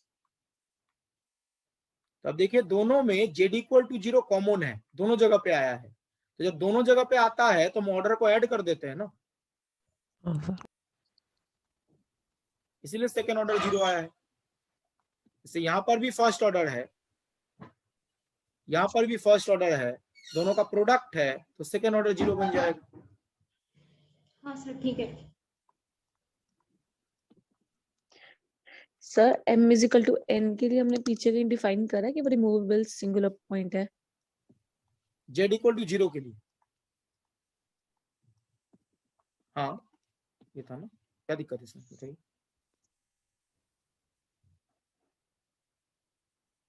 ये रिमूवेबल सिंगुलर पॉइंट पूरे फंक्शन के लिए है ना, मैंने जो कैलकुलेट किया वो सिर्फ g ऑफ z के लिए था। ये सेकेंड ऑर्डर जीरो कैसे है? नहीं सर, ये नीचे जो लाइन लिखी है ना m is equal to n, z is equal to 0 is removable singular point. Sir हमने पीछे m ग्रेटर देन और n and less than n करा है ना, इक्वल टू भी था यहाँ पर। ओके ओके ठीक है sir. m equal to n होगा तभी रिमूवेबल ही होता है। सर क्वेश्चन में तो फिर एक पर्टिकुलर जीरो के लिए पूछा जाएगा। नहीं, क्वेश्चन में हो ही सकता है, क्वेश्चन में पूछ लिया जाए जे ये फंक्शन है, इसके सिंगुलर पॉइंट्स के बारे में कौन सा स्टेटमेंट करेक्ट है। Okay sir. ऑप्शन में तो ऐसा हो सकता है ना, z equal to 0 removable singular point and z equal to this are first order pole, किसी एक ऑप्शन में दिया रहे। Yes sir. हाँ बताइए, और कोई क्वेश्चन था क्या? सर इतने सारे इसमें जो है रूल्स हैं सर, इसमें कंफ्यूजन कभी तो हो सकता है किसी क्वेश्चन में अगर, इसीलिए तो प्रैक्टिस करना जरूरी है ना। फर्स्ट टाइम तो कंफ्यूजन होगा ही, प्रैक्टिस करेंगे तभी क्लियर होगा। फर्स्ट टाइम तो कंफ्यूजन होगा ही, इतने सारे रूल्स हैं, उसी के लिए प्रैक्टिस करना जरूरी है। Excuse me sir. हाँ बताइए। सर ये जो हमने जब लॉरेंट सीरीज पढ़ा था तो सर आपने बताया था एनुलस रीजन के बारे में और डिफरेंट सिंगुलर पॉइंट्स के बारे में, उसी हिसाब से हम नई लॉरेंट सीरीज भी बनाते थे।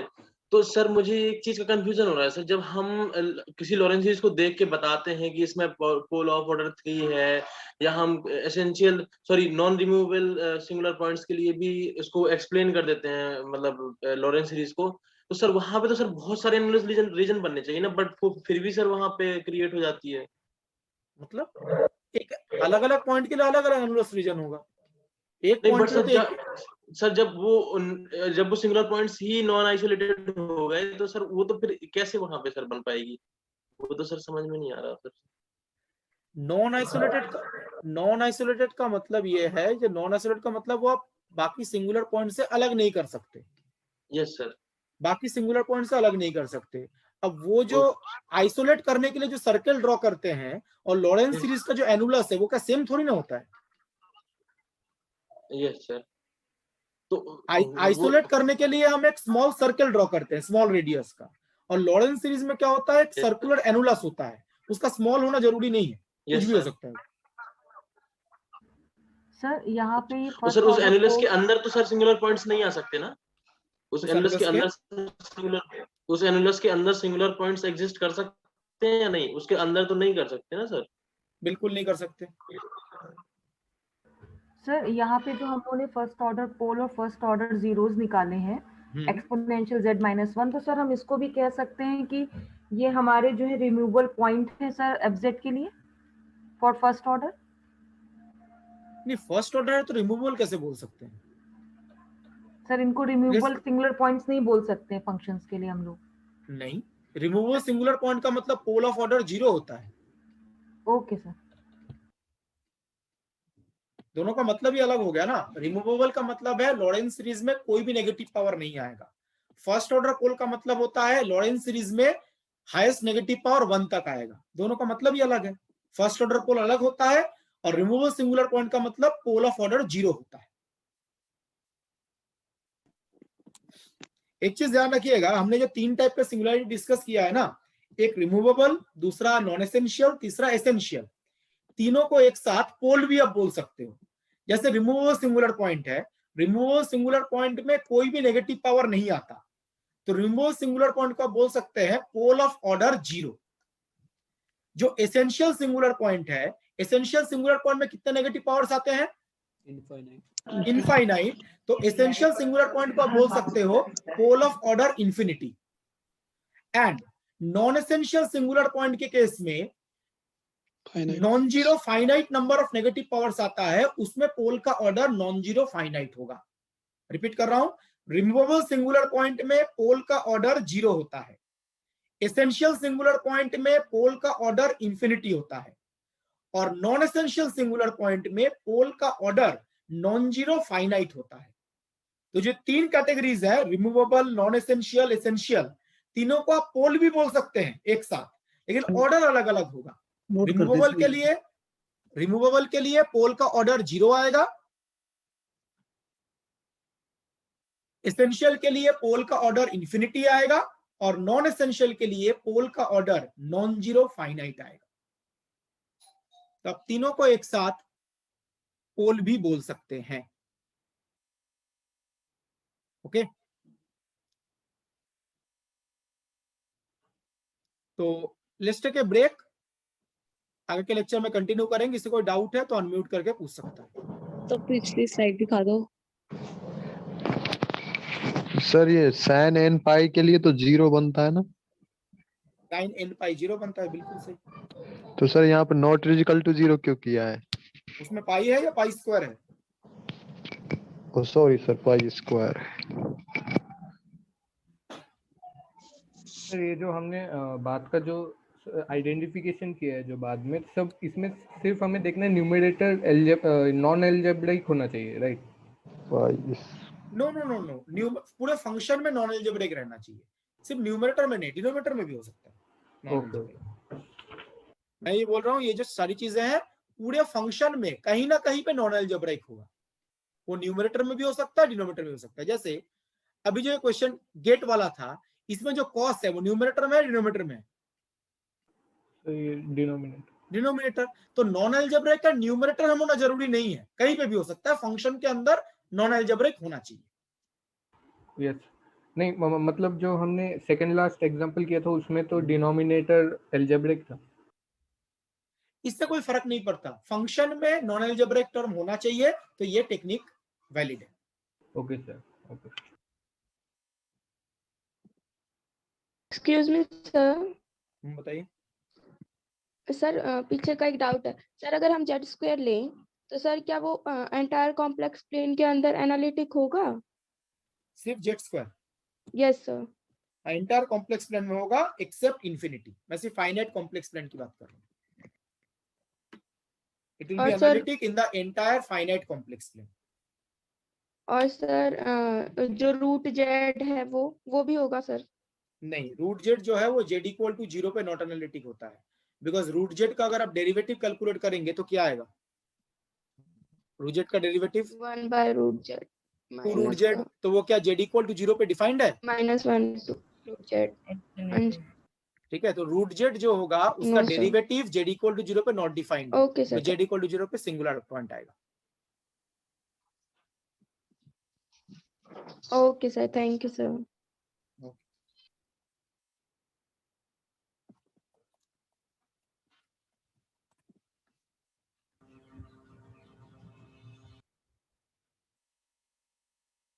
तो ठीक है, मैं मीटिंग एंड कर रहा हूँ, नेक्स्ट क्लास में कंटिन्यू करेंगे। Okay sir.